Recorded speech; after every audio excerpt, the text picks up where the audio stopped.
Heart of the ocean भाग 28 the devil. लक्ष्य नीचे अपने हाथों को देख रहा था जो पूरी तरह पसीने से भीग चुके थे।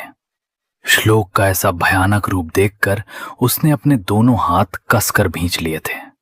उसने कभी नहीं सोचा था कि उसका दोस्त इतना खतरनाक भी हो सकता है।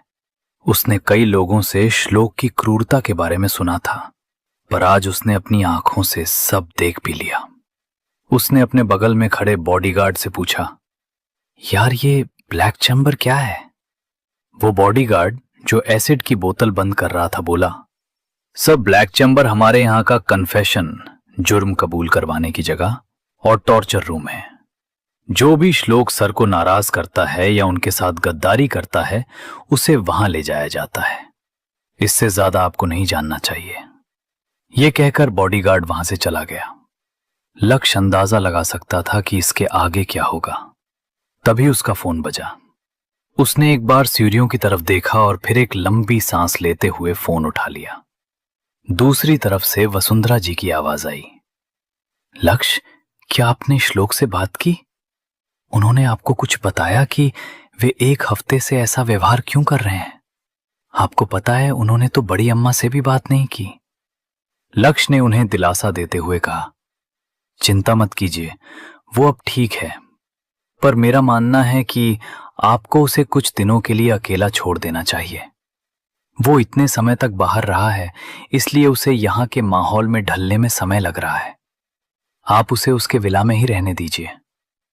वसुंधरा जी लक्ष्य की बातों पर आंखें बंद करके विश्वास करती थीं, क्योंकि जब श्लोक के पास कोई नहीं था तब लक्ष्य ही उसके साथ ढाल बनकर खड़ा रहा था। लक्ष्य ने फोन काटा और गेस्ट रूम की ओर चला गया। वो जब भी इंडिया आता था श्लोक के इसी विला में रुकता था।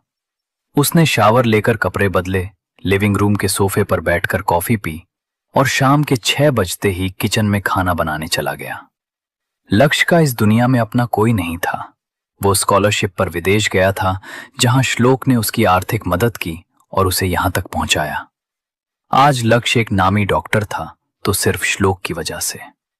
रात 7 बजे तक लक्ष्य ने खाना तैयार कर लिया और श्लोक के कमरे में ले आया।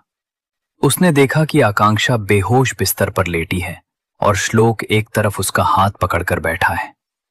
लक्ष्य ने उसके कंधे पर हाथ रखा और कहा, भाई कुछ खा ले।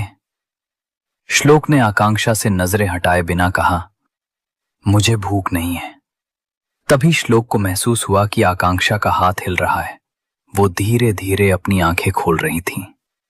जैसे ही उसकी आंखें खुलीं, कमरे की रोशनी उसे चुभी और उसने फिर से आंखें बंद कर ली।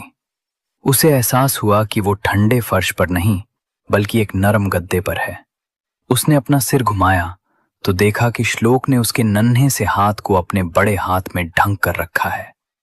श्लोक एकटक उसे ही देख रहा था। आकांक्षा की आंखें श्लोक के चेहरे पर टिक गईं। उसकी आंखों के आंसू सूख चुके थे और उसके होंठ अब कुछ कहना ही नहीं चाहते थे। श्लोक को अपने दिल में एक अजीब सा दर्द महसूस हुआ। वो आकांक्षा की नजरों में अपने लिए ऐसा खालीपन नहीं देखना चाहता था। कुछ पलों की खामोशी के बाद श्लोक उठा और बाहर चला गया। पीछे खड़े लक्ष्य ने एक लंबी सांस ली और आकांक्षा के पास बैठ गया। उसने एक प्यारी सी मुस्कान के साथ कहा, हे प्रिंसेस, तुम उठ गई? तुम्हें पता है तुमने मुझे कितना डरा दिया था? आकांक्षा उसे याद करने की कोशिश करने लगी कि उसने इसे कहां देखा है।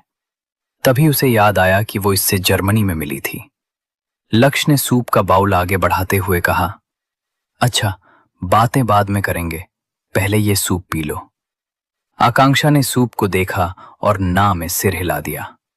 तभी उसे अपने सिर पर गर्माहट महसूस हुई। लक्ष्य बड़े प्यार से उसके सिर पर हाथ फेर रहा था।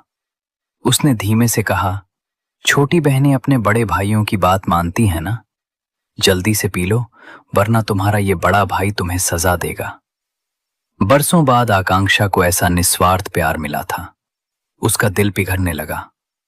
लक्ष्य ने चम्मच से सूप उसे धीरे धीरे पिलाना शुरू किया।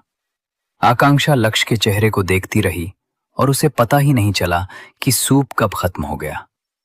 सूप पिलाने के बाद लक्ष्य ने उसके गालों को हल्के से खींचा और कहा, वेरी गुड, अब आराम करो, हम सुबह बात करेंगे। लक्ष्य ने उसे लिटाया और थपकी देकर सुलाने लगा।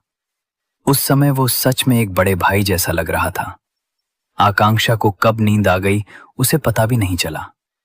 लक्ष्य उसे कंबल उड़ाकर बाहर आ गया। नीचे उसने श्लोक को ढूंढा तो वो विला के बार में मिला। श्लोक ड्रिंक कर रहा था।